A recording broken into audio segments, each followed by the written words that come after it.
গতকাল রাতেই দেশে ফিরেছেন মুস্তাফিজুর রহমান। কারণটাও সবার জানা। 1 জুন থেকে শুরু হতে যাওয়া টি-20 বিশ্বকাপের সহ-আয়োজক যুক্তরাষ্ট্রের বিচার প্রক্রিয়া সম্পন্ন করতে জরুরি ভিত্তিতে তিনি ঢাকায় ফিরেছেন।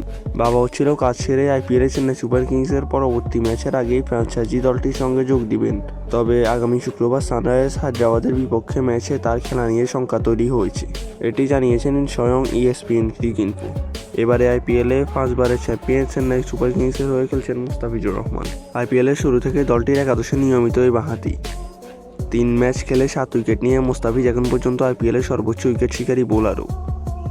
আইপিএলে উদ্বোধনী ম্যাচে 29 রানে 4 উইকেট নিয়ে ম্যাচ সেরাও হয়েছেন তিনি।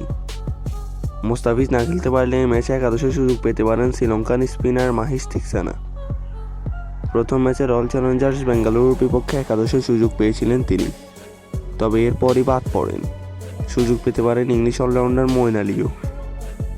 চেন্নাইয়ের কাছে স্থানীয় ক্রিকেটার ব্যবহারেরও সুযোগ আছে, তাহলে একাদশে সুযোগ পেতে পারেন মুকেশ চৌধুরী।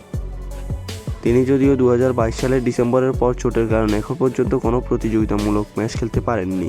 তবে দারুণ ফর্মে থাকা মুস্তাফিজকে হয়তো একাদশে চাইবে চেন্নাই, কারণ তার সঙ্গে ডেথ ওভারে মাথিসা পাতিরানার সঙ্গে জুটি জমে উঠেছিল বেশ।